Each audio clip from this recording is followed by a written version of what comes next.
News IT1కు స్వాగతం. జగిత్యాల జిల్లా కేంద్రంలోని గంజ్ రోడ్లో గల ప్రముఖ ఆధ్యాత్మిక కేంద్రం గీతాభవన్లో గత 16 రోజులుగా ప్రముఖ పౌరాణికులు బ్రహ్మశ్రీ బుర్ర భాస్కర శర్మ గారిచే అంగరంగ వైభవంగా జరుగుతున్న శ్రీమద్ అష్టాదశ పురాణ ధ్యాన యజ్ఞంలో ఈరోజు మత్స్య పురాణం గూర్చి భాస్కర శర్మ గారు క్షుణ్ణంగా తెలియజేశారు.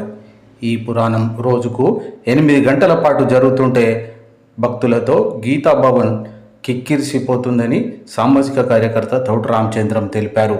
ఈనాటి ఈ కార్యక్రమంలో నిర్వాహకులు గంప రజని, నార్ల రజని, పాత రాధలతో పాటు సమన్వయకర్త, గీతాభవన్ కార్యదర్శి, వ్యాఖ్యాత పాంపట్టి రవీందర్, గీతాభవన్ ట్రస్టీలు, సామాజిక కార్యకర్త తౌట రామచంద్రం, భక్తులు, మాతలు అధిక సంఖ్యలో పాల్గొన్నారు.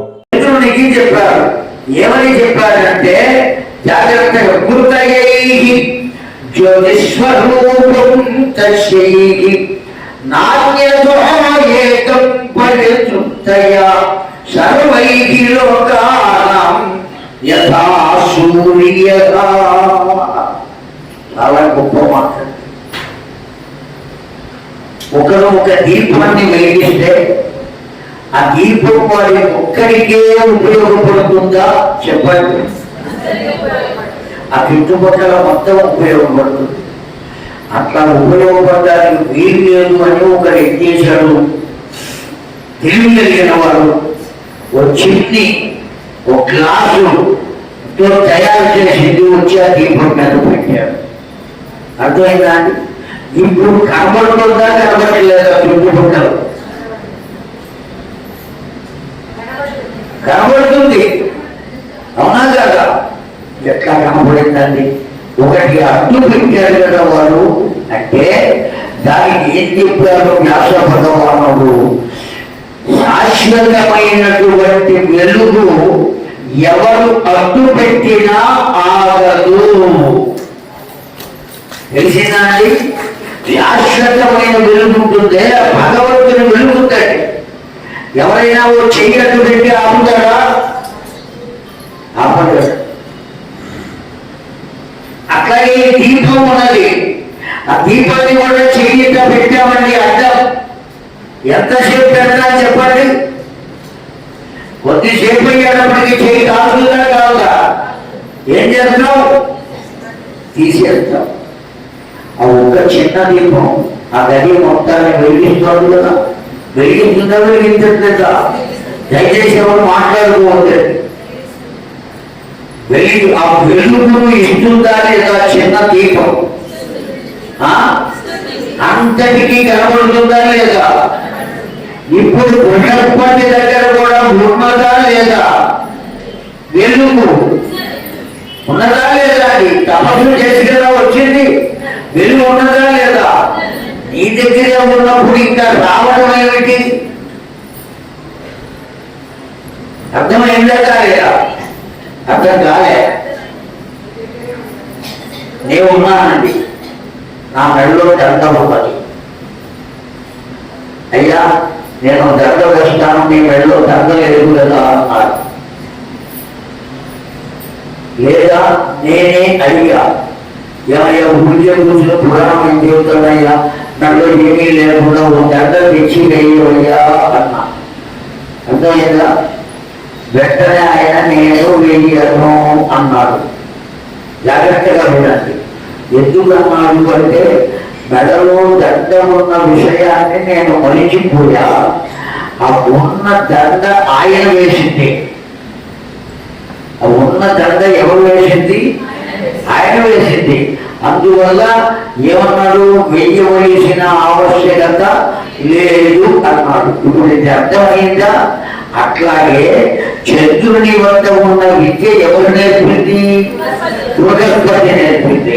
కనుక విద్య బృహస్పతి వద్ద ఉన్నదా లేదా? ఉంటేనేగా నేర్పేది. ఉన్నప్పుడు ఇంకా రావడం ఏమిటి? ఇక్కడ చాలా అవ్వలేదు, కేవలం జ్ఞానం మాత్రమే కదా. అందుకని ఆ జ్ఞానాన్ని నువ్వు రా అంటే నేను రాను అన్నది. ఎందుకు రానన్నది అంటే అసలు అక్కడే ఉన్నది సహజంగా జ్ఞానం. ఎవరి దగ్గర ఉన్నది? అందువల్ల నేను రాను అన్నది. ఇప్పుడు అర్థమైందా లేదా? ఆ కారణం చేత ఆవిడని మనం ఏమిగా భావించాలి అంటే కేవలం వెలుగుగా భావించాలి తప్ప ఒక స్త్రీమూర్తిగా భావించి ఇంటికి వచ్చిన కుర్రవాడితో వెళ్ళిపోయింది అని మాత్రం మనం అన్నామా ఏమవుతాం? పాపాన్ని పొందుతామని తెలిసిందాన్ని చాలా శశాంకము అంటారు. ఈ చరిత్ర మత్స్య పురాణంలో చాలా గొప్పగా కొన్ని వంశాల గురించే చెప్పారు.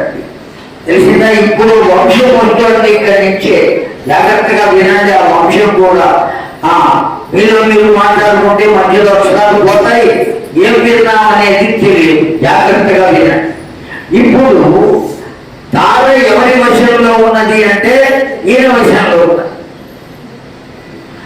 ఈ వశంలో ఉన్నది మన చంద్రుని దగ్గర ఉన్నది. తార గర్భవతి అయ్యిందండి. తార గర్భవతి అయ్యింది అంటే అర్థం ఏమిటో తెలుసునా? ఆ వెలుగు వల్ల, తార అంటే ఎవరు చెప్పుకున్నా వెలుగు, జ్ఞానం.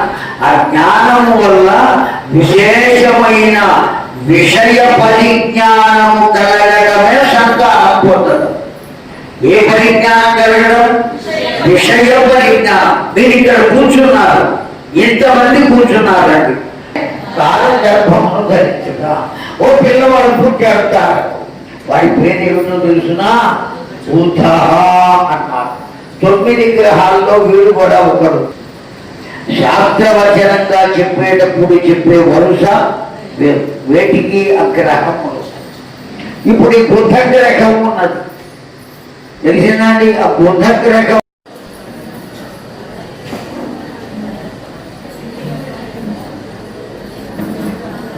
తెలియవలసిందిగా కోరుతున్నాను. అనురాధ గారు అక్కడి నుంచి చెప్తారా? మైక్ ఇవ్వమంటారా?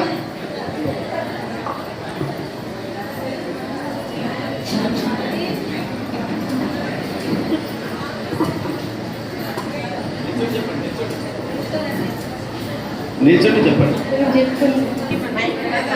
అలాగే మీ పేరు వేయండి. సాయంత్రం మీరు చెప్పే అవకాశం ఉంది.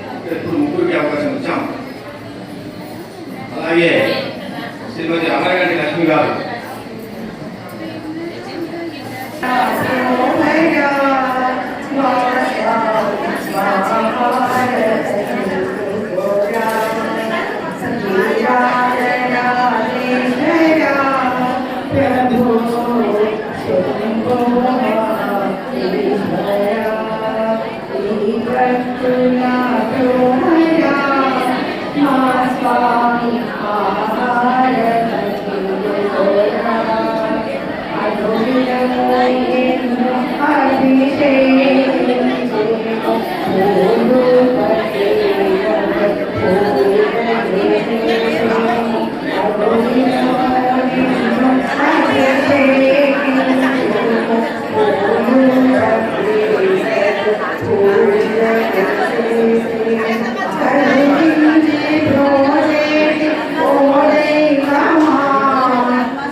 Even